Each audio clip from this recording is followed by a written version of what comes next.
का स्वदेशी उत्पादन 70 लाख टन बढ़ाने के लिए 6 उर्वरक संयंत्रों का उद्धार किया जा रहा है। FCIL के गोरखपुर, सिंदरी, तलचर और रामागुंडम संयंत्र, HFCL की बरौनी इकाई और BVFCL की नामरू फोर्थ। सोने पर सुहागा ये है कि देश में अब बनेगा सिर्फ नीम लेपित यूरिया, क्योंकि इससे होगा किसानों का फायदा ही फायदा। अनाज का उत्पादन 10% तक बढ़ेगा। बढ़ेगी 10 से 15% नाइट्रोजन क्षमता।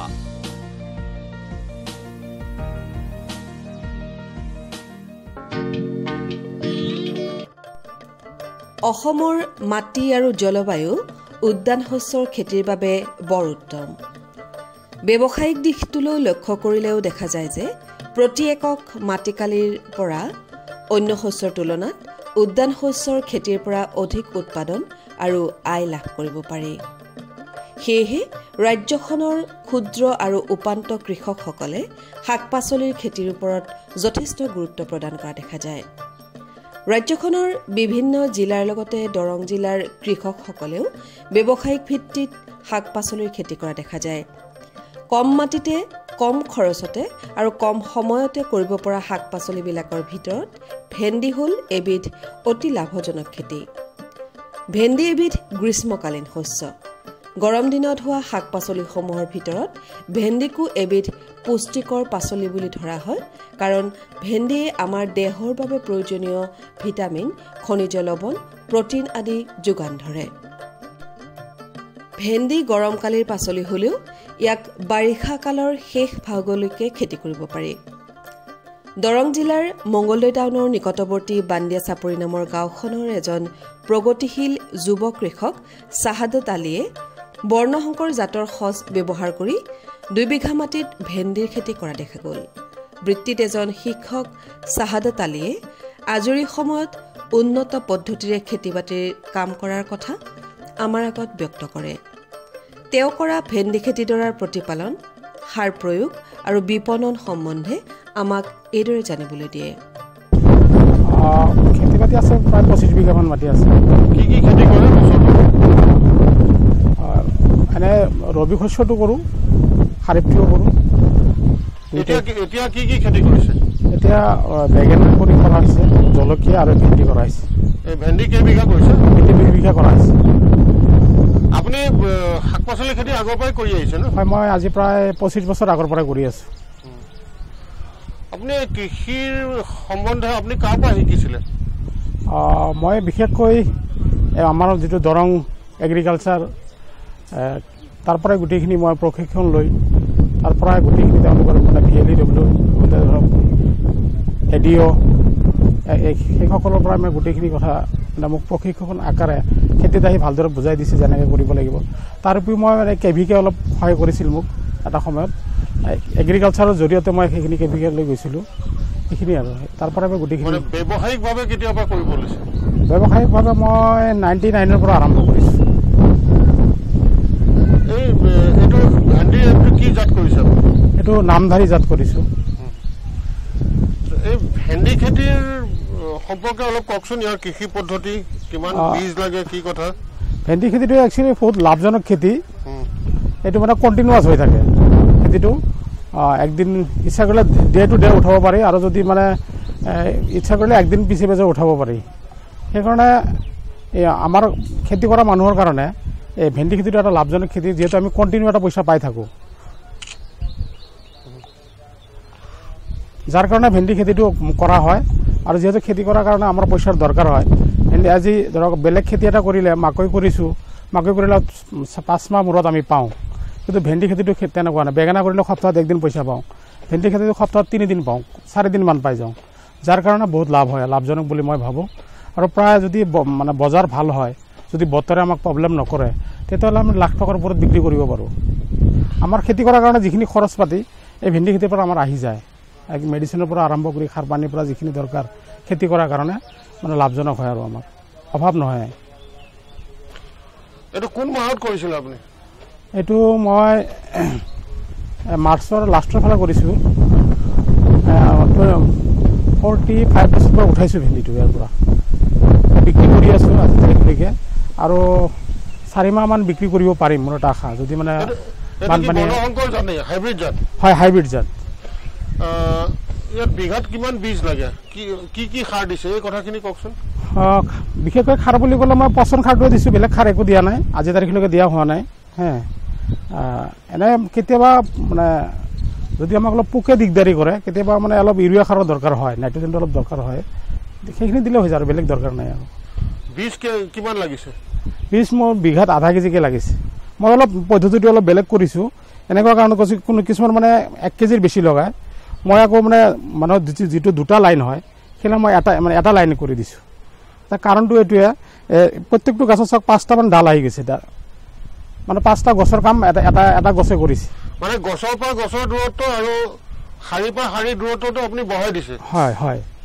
যাৰ কাৰণে ডালপাতটো অলপ বেছি হৈছে আৰু ভেন্দিটো কি হ'ল অলপ ৰ'দটো পালে তাৰ চাইজটো ভাল হয় মাৰ্কেটত ভাল চলে আৰু পোকে দিগদাৰী নকৰে হাৱা বতাহটো পাই থাকে খুব সুবিধাজনক হয় আৰু আমাৰ মানে পেলনীয়া নাযায় ইয়াৰ পৰা বস্তুখিনি সেই হিচাপে কৰা হৈছে কিন্তু যিটো হাইব্ৰিড বা বৰ্ণসংকৰ বীজ হয় বৰ্ণসংকৰ জাত এইটোতো যিটো মানে গছৰ কাৰণে যিটো পৰিপুষ্টি সেইটোতো যথেষ্ট লাগে বুলি কয় আপোনাৰ কি ধাৰণা সেইটো হয় কথাটো লাগে কিন্তু আমাৰ মাটিখিনি আমি যিহেতু গোবৰ সাৰ দিয়া হৈছে তাৰ পৰা গোটেইখিনি পায় প্ৰব্লেম নাই আৰু ৰাসায়নিক সাৰখিনি ব্যৱহাৰ কৰিলে মাটিটো আপোনাৰ ৰাসায়নিক সাৰ কিমান দিন কাম কৰে হায়েষ্ট মানে 20 ডেজ বা 15 ডেজ কাম কৰে তাৰপিছতো আগৰ দৰে হৈ যায় কিন্তু গোবৰ সাৰটো দিলে আপোনাৰ 3-4 মাহ 5 মাহ 6 মাহ কিছুমান মাটিত 1 বছৰৰ কাম কৰে পচন সাৰটো থাকিলে যাৰ কাৰণে আমি অলপ বেছিকৈ দিছোঁ টেনশ্যন নাই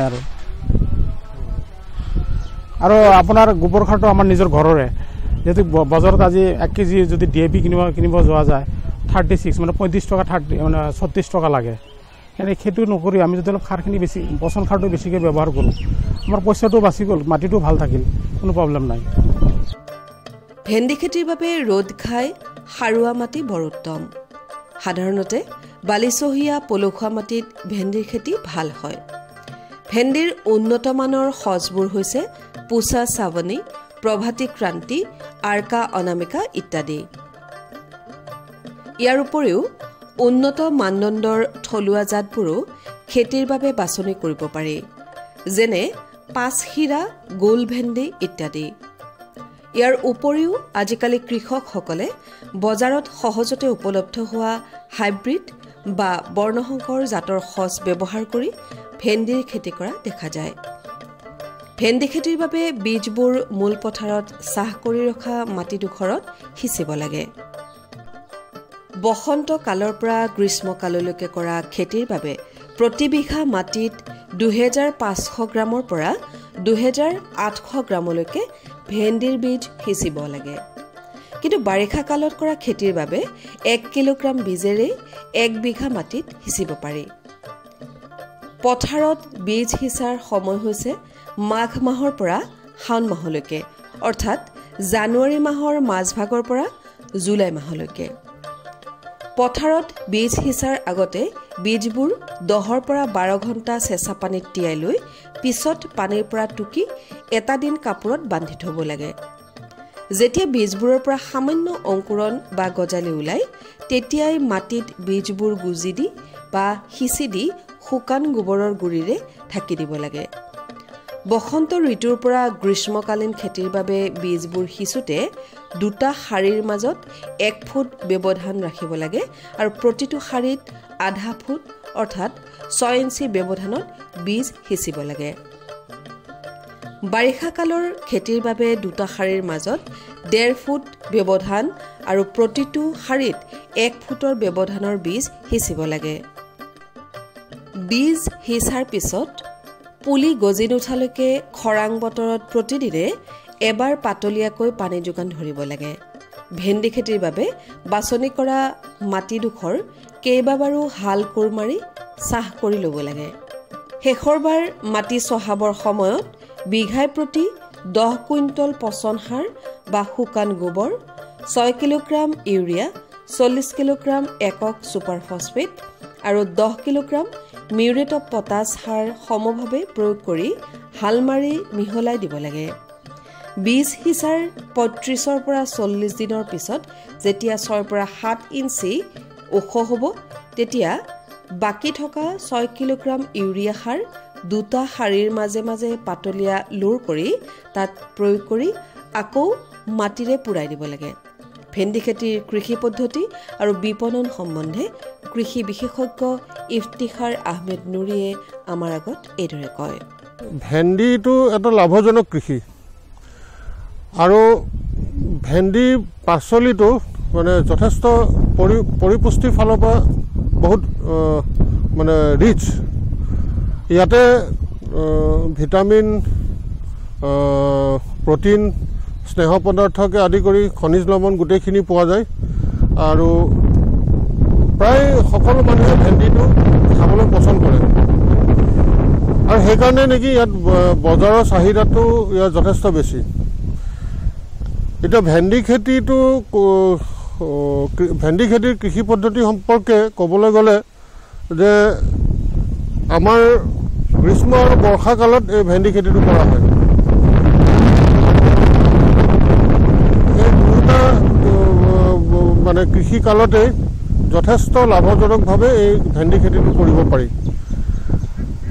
যদি আমি ইংৰাজী মাহটো কওঁ তেতিয়াহ'লে জানুৱাৰী মাহৰ পৰা জুলাই মাহলৈকে ভেন্দি সিঁচিব পাৰি আৰু খুব কম সময়ৰ ভিতৰতে ভেন্দি বীজ সিঁচাৰ পৰা ছিঙিব পাৰি। যেনে ৪৫ দিনতে প্ৰথমবাৰৰ কাৰণে এইটো ছিঙিব পাৰি।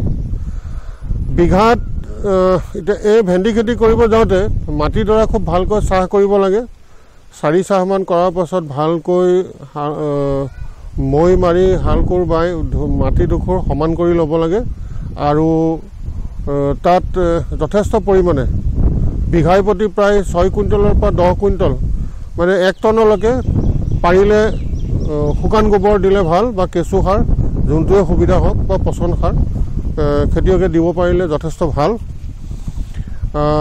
লগতে অনুমোদিত পৰিমাণত ৰাসায়নিক সাৰটো দিলেও ইয়াৰ উৎপাদন ভাল পোৱা যায়।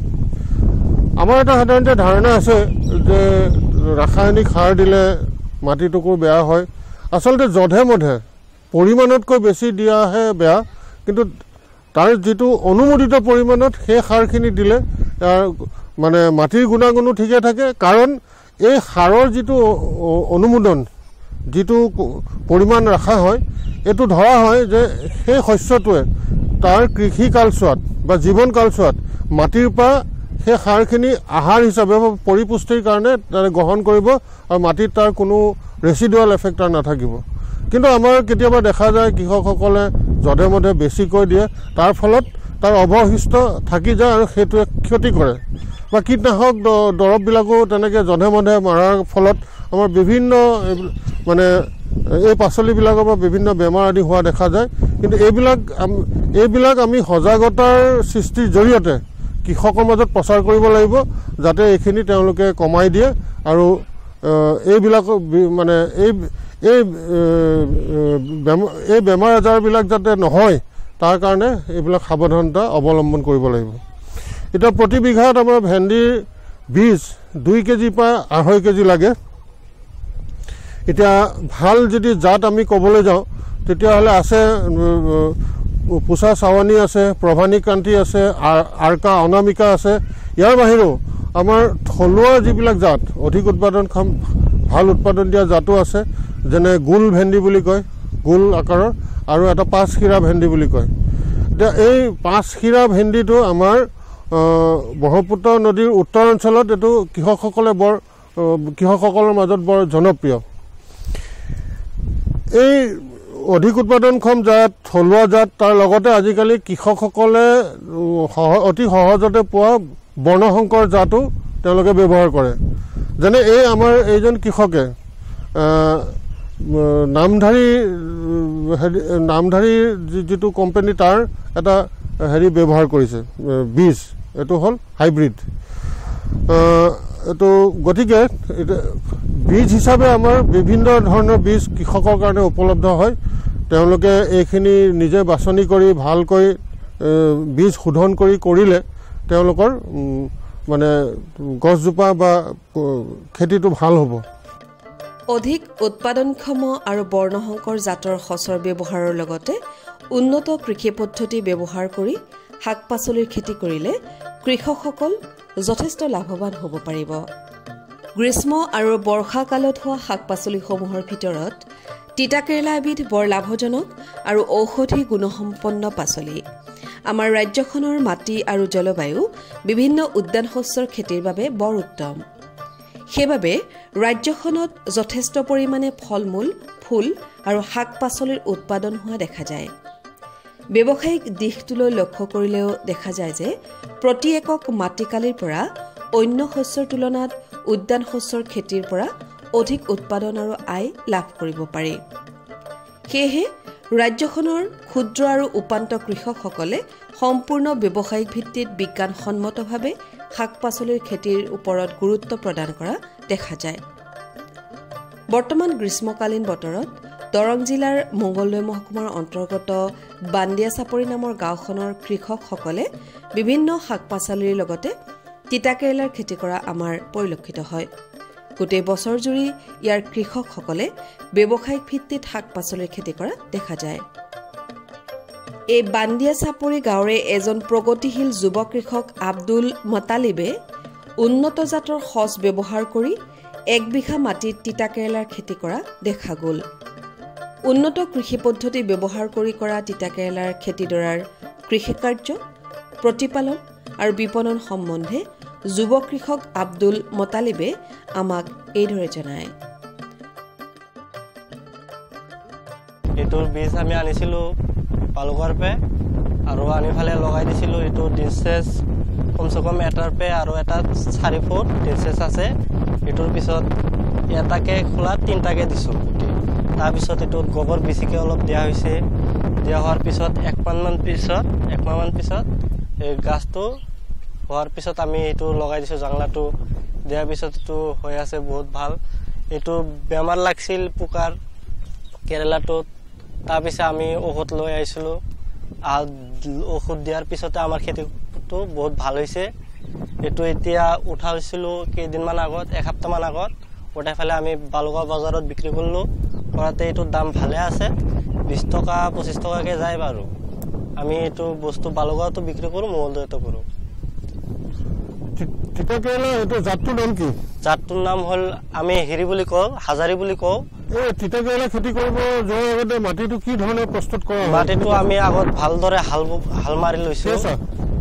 মাছো 5টা বা 7টা মাছো মাৰাৰ পিছত যেতিয়া লগাই দিছোঁ, যেতিয়া ডাঙৰ হৈছে তাৰপিছত আকৌ হাল মাৰি দিছোঁ। আমি সৰু ট্ৰেক্টৰ লৈ আহি ফালে আকৌ 3টামান হাল মাৰি দিলোঁ। দি ফালে ইউৰিয়া আৰু চুপাৰ আৰু কিবা কিবি সাৰৰ লগত গোবৰ মিছাই ফালে দি দিছোঁ। কিমান দিছা? ইউৰিয়া 50 কিলোমান দিছোঁ আৰু তাৰ লগত পটাছ দিছোঁ, চুপাৰ দিছোঁ আৰু গোবৰ দিছোঁ 1 গাড়ীমান দি ফালে গোটেইখিনি খেতিত দি ফালে আমি খেতিটো নিকাই দিছোঁ। এইটো কোন মাহত বীজ হৈছিল? এইটো আপোনাৰ যাইফালে হ'ল ফেব্ৰুৱাৰী মাহত দিছিলোঁ। এতিয়ালৈকে এইটোৱে হ'ল। কিমান দিনৰ পিছত ফুল আহিছে? ফুল আহিছে আপোনাৰ 1.5 মাহমান পিছত আহিছে। মানে মাৰ্চৰ মাজত? মাৰ্চৰ মাজত। আচ্ছা, তাৰপিছত ফল কেতিয়া আহিছে? ফল আহিছে আপোনাৰ এবাৰ উঠাইছোঁ 1 মাহমান, এসপ্তাহমান। ফুল অহাৰ কিমান দিনৰ পিছত ফল আহিছে? ফুল অহাৰ এসপ্তাহমান পিছতে ফল আহিছে। আচ্ছা, তাৰমানে মাৰ্চতে আহিছে? মাৰ্চতে আহিছে। তিতাকেৰেলাৰ বাবে পানী জমা নোহোৱা, পলসুৱা, বালিচহীয়া মাটি বৰ উত্তম। অধিক পৰিমাণৰ জৈৱিক পদাৰ্থ থকা পলসুৱা মাটিটো ইয়াৰ খেতি ভাল হয়। অৱশ্যে ধান খেতি কৰা বাম চানেকীয়া মাটিটো আগতীয়া সচৰ তিতাকেৰেলা অৰ্থাৎ মাটিত বগাই যোৱা তিতাকেৰেলাৰ খেতি কৰিব পাৰি। তিতাকেৰেলা সাধাৰণতে 2টা ঋতুত খেতি কৰা হয় আৰু ঋতু অনুযায়ী ইয়াৰ সঁচবোৰো বেলেগ বেলেগ হয়। বসন্ত ঋতুত খেতি কৰা সঁচবোৰ হৈছে earliest of all, long green, extra long আৰু পুছা দো মৌচুমী। গ্ৰীষ্ম ঋতুত কৰা সঁচবোৰ হৈছে monsoon monarch, long green monsoon আৰু কইম্বাটুৰ লং। অনুমোদিত জাতৰ বীজ সহজলভ্য নহ'লে থলুৱা অধিক উৎপাদনক্ষম নিৰোগী বীজ সংগ্ৰহ কৰি খেতি কৰিব লাগে। আজিকালি ব্যৱসায়িক ভিত্তিত খেতি কৰা কৃষকসকলে হাইব্ৰিড বা বৰ্ণসংকৰ জাতৰ সঁচ ব্যৱহাৰ কৰিও তিতা কেৰেলাৰ খেতি কৰা দেখা যায়। শাক-পাচলিত শৰীৰৰ পুষ্টি সাধনৰ বাবে লাগতিয়াল মৌলসমূহ যেনে কাৰ্বহাইড্ৰেট, প্ৰটিন, ভিটামিন, খনিজ লৱণ ইত্যাদি যথেষ্ট পৰিমাণে পোৱা যায়। তিতা কেৰেলা খেতিৰ উন্নত কৃষি পদ্ধতি আৰু বিপণন সম্বন্ধে কৃষি বিশেষজ্ঞ ইফতিখাৰ আহমেদ নুৰিয়ে আমাৰ আগত এইদৰে ব্যক্ত কৰে। তিতা কেৰেলা সাধাৰণতে চাং ব্যৱহাৰ কৰি খেতি কৰা হয় আৰু কেতিয়াবা মাটিত বগাইও ইয়াৰ খেতি কৰা হয়। ইয়াৰ বসন্ত কালতো ইয়াৰ খেতি কৰিব পাৰি, বাৰিষা কালতো পাৰি, আৰু আগতীয়াকৈ অক্টোবৰ নৱেম্বৰ মাহতো বা ছেপ্টেম্বৰ অক্টোবৰ মাহতো এই খেতি কৰা হয়। বসন্ত কালত এই মাৰ্চ এপ্ৰিল আৰু যিখিনি বৰ্ষাকালীন সেইখিনি জুন জুলাই মাহত খেতি কৰে। এই ইয়াত বিঘাই প্ৰতি ইয়াত বীজৰ দৰকাৰ হয়, প্ৰায় 700-800 গ্ৰামমান বীজৰ দৰকাৰ হয়। কাৰণ বসন্ত আৰু গ্ৰীষ্মকালত শাৰী বা শাৰীলৈ বা এজোপা গছৰ পৰা আনজোপা গছলৈ এটা শাৰীত মানে দুটা শাৰীৰ মাজত প্ৰায় 5 ফুটৰ পৰা 7 ফুট দূৰত্বত দিয়ে। আৰু ইটো এটা বীজৰ পৰা ইটো বীজলৈ এটা শাৰীৰ ভিতৰত 2 পৰা 4 ফুট, 3 ফুটতো দিয়ে, 4 ফুটতো দিয়ে। সেই হিচাপে তাৰমানে বিঘাই প্ৰতি প্ৰায় 500 পৰা 700 গ্ৰামমান বীজ হ'লেই যথেষ্ট হৈ যায়। আৰু এইটো ইয়াত যিটো জাত কৰিছে এইটো হ'ল আমাৰ এবিধ থলুৱা জাত। ইয়াৰ কৃষকে এইটো হাজাৰী বুলি কয় আৰু বেলেগ বেলেগ ঠাইতে বেলেগ নাম হ'ব পাৰে। আজিকালি অধিক উৎপাদনক্ষম জাতো আছে, যেনে ধৰক বসন্ত কালত যিবিলাক জাত হ'ল মনচুন মনাৰ্ক, তাৰপৰা এক্সট্ৰা লং গ্ৰীণ ইত্যাদি। আৰু বৰ্ষাকালত যিবিলাক কৰে সেইবিলাক আছে ধৰক সুস্বাদু মৌচুমী, লং গ্ৰীণ ইত্যাদি এনেকুৱা জাতবিলাক আছে।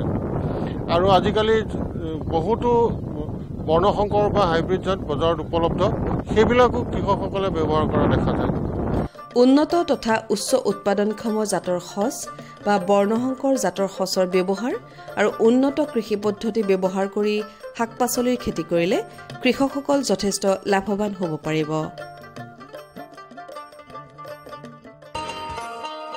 किसान भाइयों गांठ बांध लो बात बहुत है काम की, समृद्धि के पैगाम की।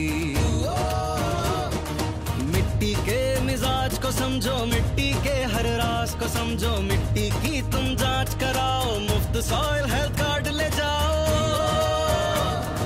कभी मुनासिब बीज लगाओ, सही किस्म की खाद ले आओ, जितनी जरूरी उतनी डालो, सही मात्रा खुद पहचानो, इसको अपना मंत्र बना लो, मिट्टी की सेहत तो जानो।